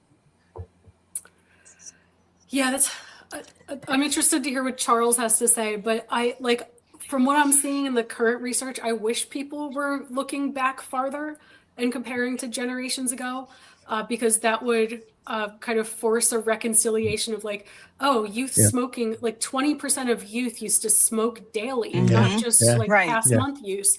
So things are a lot better now, not only in terms of prevalence coming way down, but in terms of the harm of the products. So I wish they had a longer term perspective. I think day to day it's just about survival and academia. I don't think they're making comparisons with what happened 20 years ago. They're just chasing the next grant and the current funding priorities. Yeah, you're right, because I think back I grew up I was born in 68, but I remember a lot of people, family members in the 70s that were dying at 56 and 62 years old. And I'm, and all heavy smokers and fatty foods, fried foods, all that nonsense that was going on back then. But yeah, you're right. I wish they would look back and see, okay, why did this generation all of a sudden, was dying in their 50s and 60s, and now, what is it now? 83? God forbid, I hope it is 83 years old. Well, you have to account for mass international conflict. Philip, it's core math. You got to use core math. Dave. 2 + 2 no longer equals 4. Philip. No, Florida is going to have core cursive, by the way. I don't know that it ever did. I'll be honest. Charles, go ahead, Charles.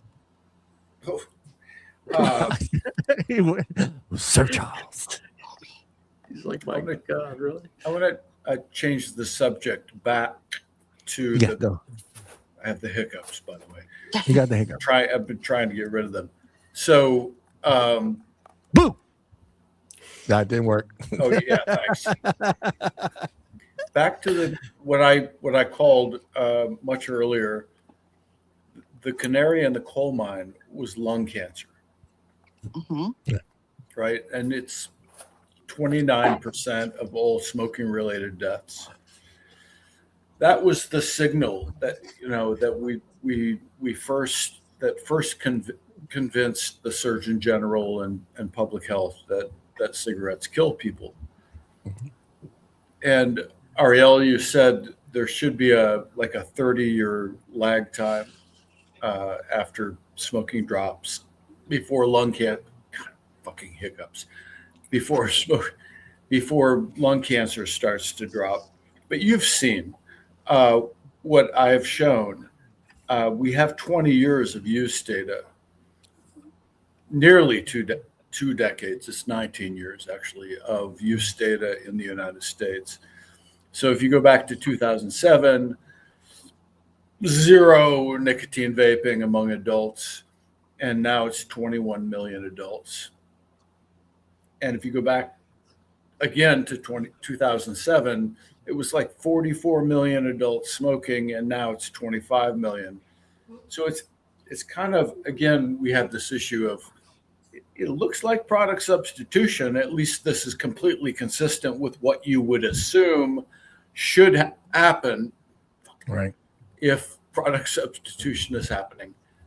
And the National Cancer Institute website shows lung cancer continues to drop.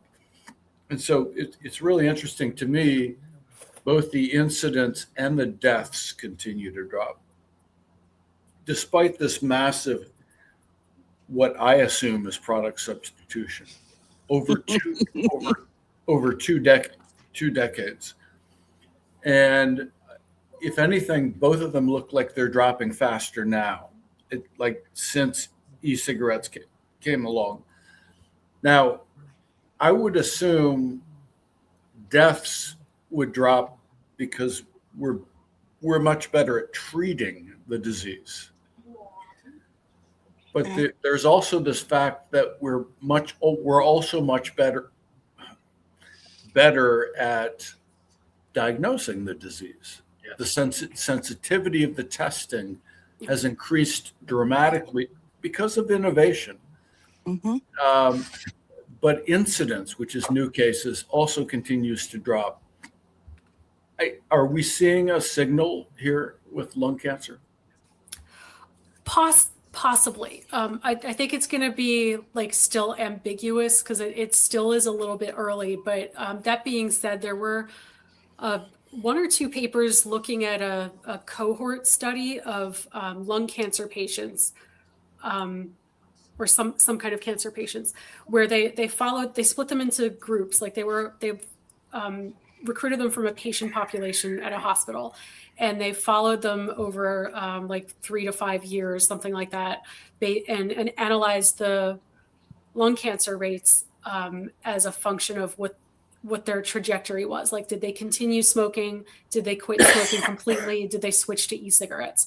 And the last two groups, like quitting nicotine completely and switching to e-cigarettes, those both had like a similar effect size reduction compared to the people that kept smoking. It's not a perfect study, but like maybe some evidence starting to accumulate. I just think it's still going to be ambiguous for a little while. Have you seen Michael Cummings' new paper?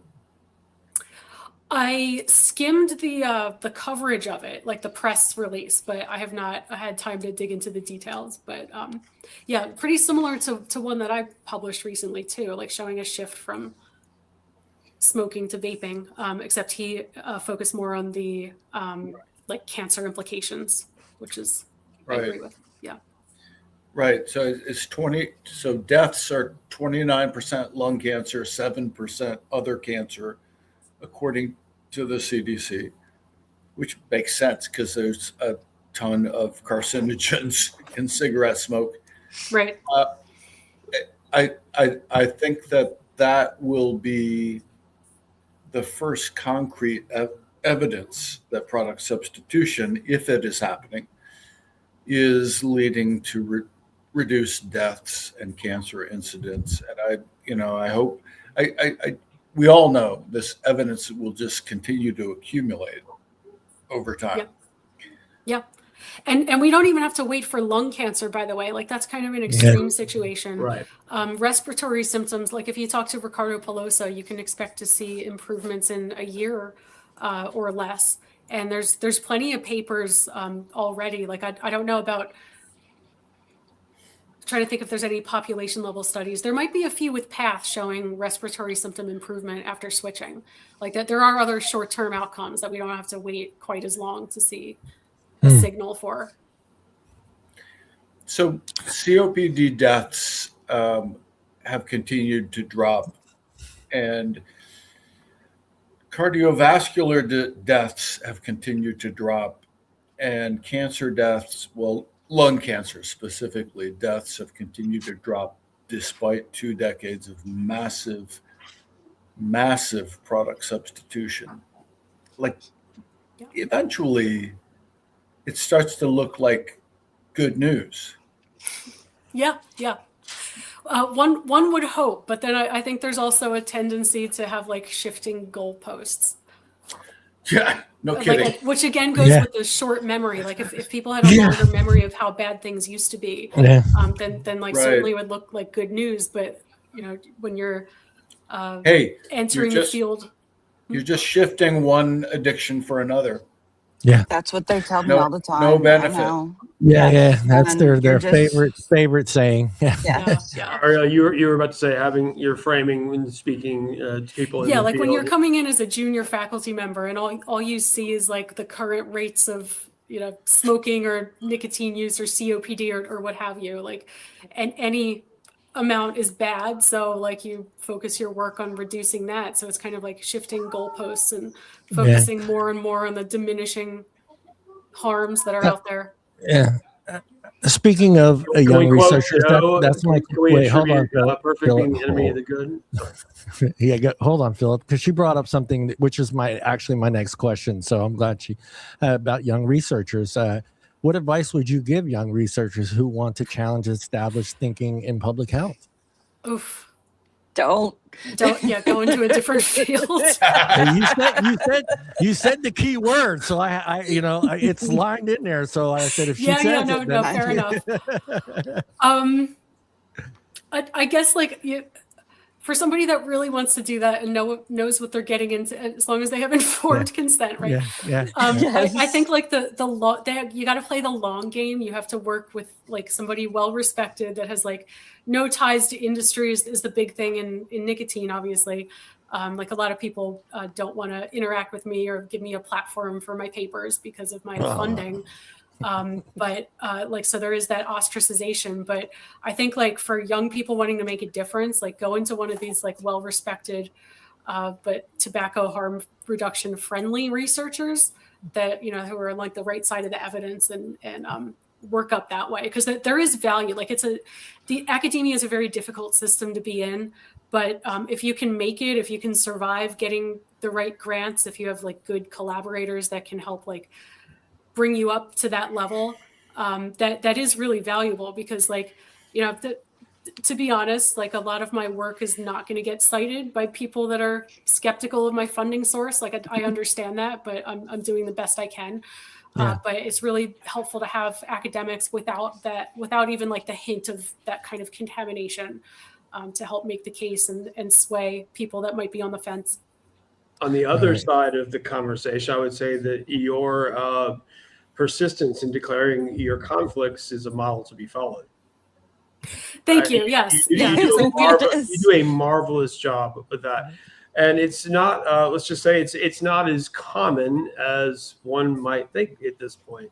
You go out of your way to make sure that your, conflicts are known. And thank you for that. Thank you. I appreciate that. Yeah, we don't want to be accused of like hiding who we are. And like this was the right decision for me. It's not the right decision for everybody given the ostracization, but like I truly believed and still believe that like I could do more for public health consulting to Juul than I could in academia. Can we say potential conflicts? Sure. Potential perceived conflicts of interest. Because nobody funded by Bloomberg Philanthropies ever. They declare it as a funding source, but not as a conflict of interest, right? Which it clearly is. Right. Yeah. Not that you've had any arguments against your position on this, and how do you respond to it when you do get that? it's that's the strange thing. It was like part of my early on in my departure from academia, or like at least going down that path that I didn't realize yet. When I had like first bought into the gateway idea, and then I changed my mind with my own data, which I've talked about before. And I thought, I kind of naively thought like, oh, this is an interesting scientific question. I'll get lots of engagement on this by other scientists. And I was essentially ignored. Like I would try to reach out to others and, with opposite opinions and try to work together, and like nothing ever materialized there. Nobody was citing my work. So it wasn't getting scientific engagement. And now, of course, like people have an obvious reason to dismiss my work, which is that I consult for Juul, even though it was like reverse causality, right? Like I took the money because I believed in harm reduction. They didn't change my mind with the money, like correct. Juul, which has helped at least 3 million American adults quit smoking. Yes. Yes. I'm going to give you my last question here. If listeners remember only one idea from your speech, what do you hope it is? Oh, that's a good question.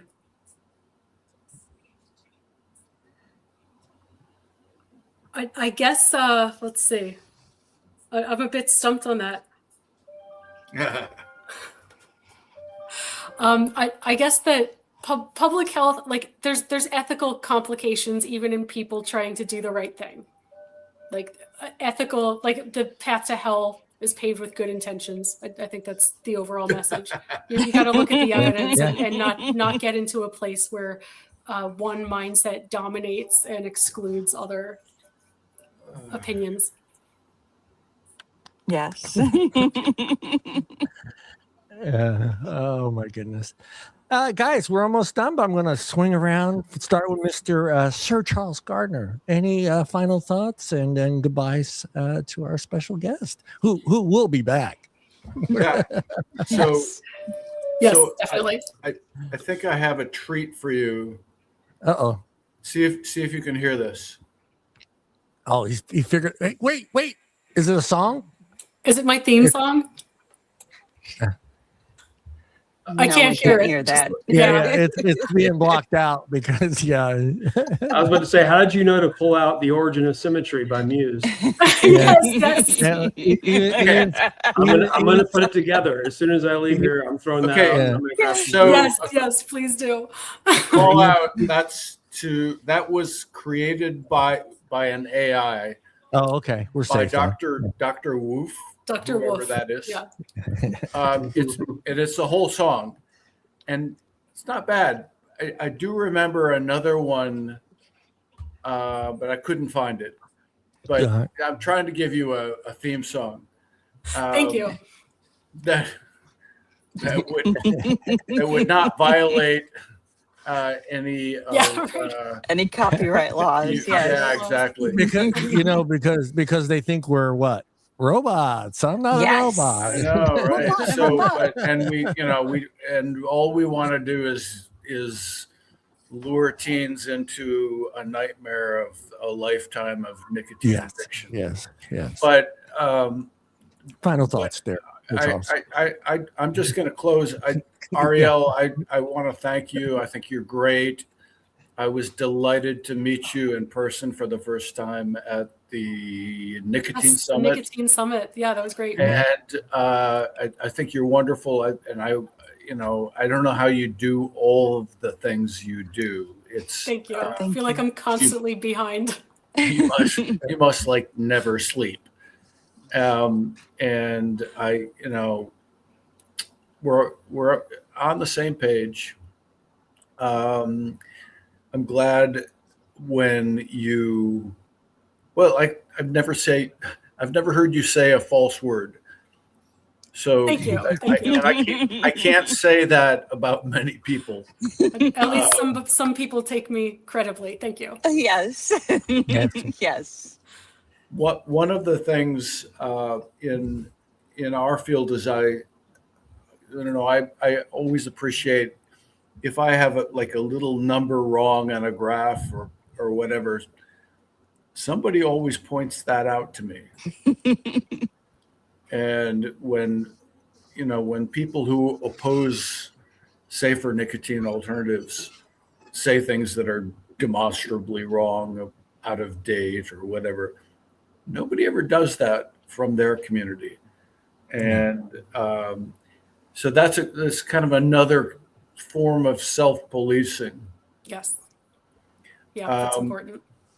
It's incredibly important that we stick with the evidence. And I truly appreciate that you work to push the field of tobacco control to stick with the evidence. So anyway, thank you. Thank you. Yes, Appreciate that. Yes. Peggy. Feel so special. I want to say thank you for being ostracized with the rest of us, because Oh, I know. I'm so glad I found my people now. exactly. Because it's hard, and it's hard to do that every day and every day and every day. So yes, and I tell people a lot, if that's what you want to believe, that's okay. If that's what you want to believe, then, but if you want to come talk about it sometime, I'm here. Yeah.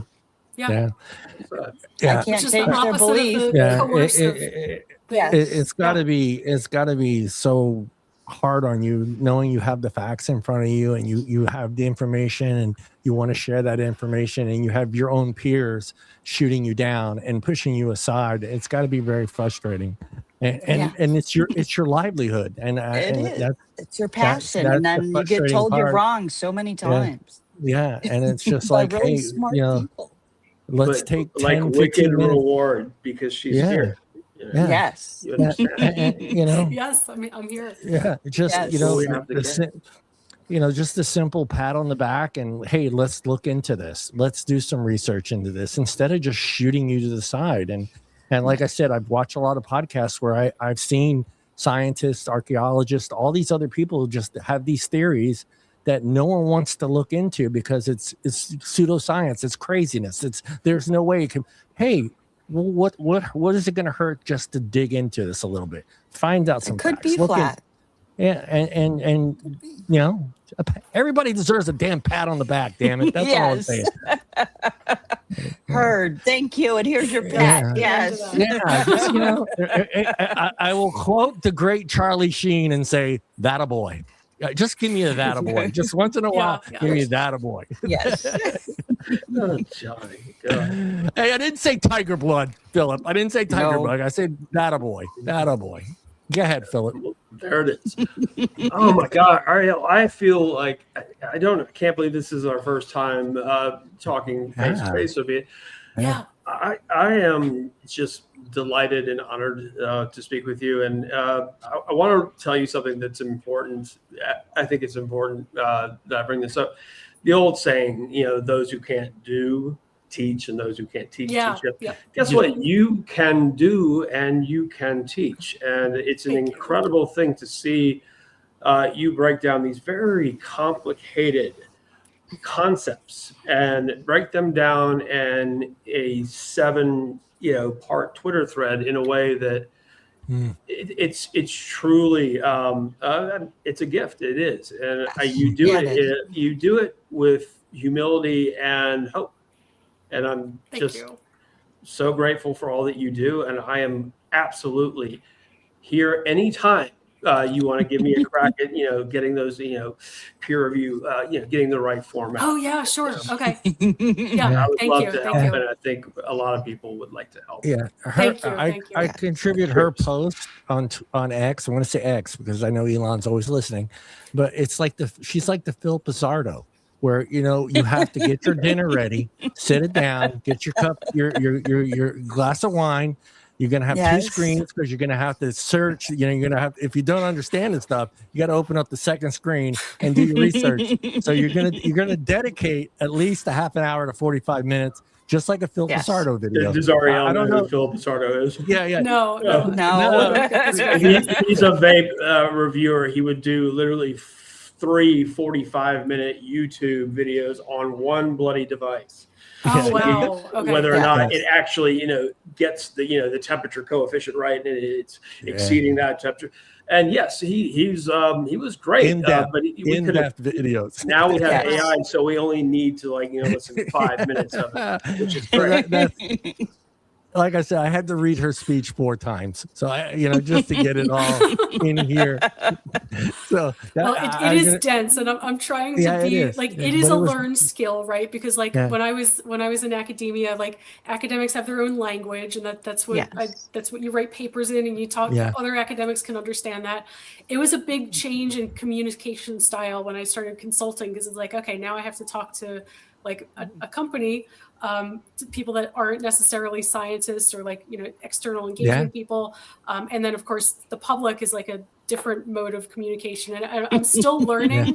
I describe myself as a former academic because I kind of lapse back into some of these dense communication patterns. So I think I still have work to do, but no, it was great. A pat on the back. And I look forward to seeing you in person at one of these conferences one day. Hopefully they'll invite us back. Yeah, for sure. And don't be afraid to use. I used ChatGPT. I said, okay, what is she saying here? And it broke it down for me. So it was 2 screens. Yeah. I suggest that to anyone. If you read a review or anything like that, you can always use ChatGPT or any AI software. It'll help break it down for you, so you, as the layman, can kind of understand what was going on. And I did that a few times just so I can get the gist of what you were saying, because otherwise, I do my best. No, that's a good tool. And Jim McCarthy has a running joke where he translates any dense post of mine. He asks AI to write it in the words of Sheriff Ed Bell, and it does an amazing job. Yeah, it does. And I let you know, honestly, let you know that it's actually always, and I don't know if it's just ChatGPT that's doing this, but it's always pro. It's always pro. When I put your stuff in there, I got back. I didn't get any negativity back from what you were saying, but I got the positives from it. Every now and then it would say, to be safe, not to say it's going to save lives. A lot of times that's what you get, but the rest of the stuff that was on there was all positive stuff. And how to some of these questions that I had for you today were me feeding that your speech into ChatGPT. And having so it read your speech and then gave me a lot of the questions that I'm using today after the show. Cool. Go ahead, Charles. I'm impressed. Yeah. The time to be alive, don't be afraid right? Don't be afraid to use it. I that's what I think, because a lot of times there are some papers out there that are very difficult for the common folk to kind of read and understand, especially some of your charts. Oh my God, not your charts, everybody's charts. I'm like, I had to go back down. Okay, yellow, look for the yellow stuff. I'm looking blue stuff. So, but I appreciate I appreciate you being on the show, and we'd love to have you back. Anytime you have something going on, please let us know, and we'll be back on. Everybody, all the chats are in the chats. I'm going to put them in there again before we sign off. But I did get her Substack, so it's on there too as well. If you want to read some of her writings, her Twitter account is on there. And what was the other one? Your speech and your interview. Yes. Your interview, great interview, guys. Go read the interview. Go read it. Go watch the interview on YouTube. Everything is up and working well, and it's their YouTube channel. This GFN's YouTube channel, and it's. I'll share the links again on the chat. Again, anything else you want to add, Arielle? Thank you. You guys are such a fun crowd. I have a blast. And I also appreciate, I've learned a lot from you guys, the consumers, and I appreciate your positivity on social media, where it can be very unpleasant. And she likes pineapple on her pizza, by the way. Yeah, she does. Yeah, Philip. She said pineapple, but I heard. We all heard. No one is. But she said something that I'm still living by, because she said that she wouldn't order it, but she would eat it. So that's safe. You're safe there. Oh, I don't. That wasn't me. That wasn't you. What I said was I don't like sweet just by itself. So when I have pineapple, I have it with jalapenos. Yeah. Okay, That's right. That's a wise translates choice. here. That's a very, very important qualifier. Yeah. Redeems Pineapple myself jalapeno. somewhat. Okay. All right. Save. It's been fun. Thank you. Yes. Thank you. Thank you again, everybody in chat. Thank you again. Follow the links. Go to her pages, and we'll see everybody next week. All you beautiful people, look into the camera and say goodbye. Bye, everybody. Goodbye, beautiful people.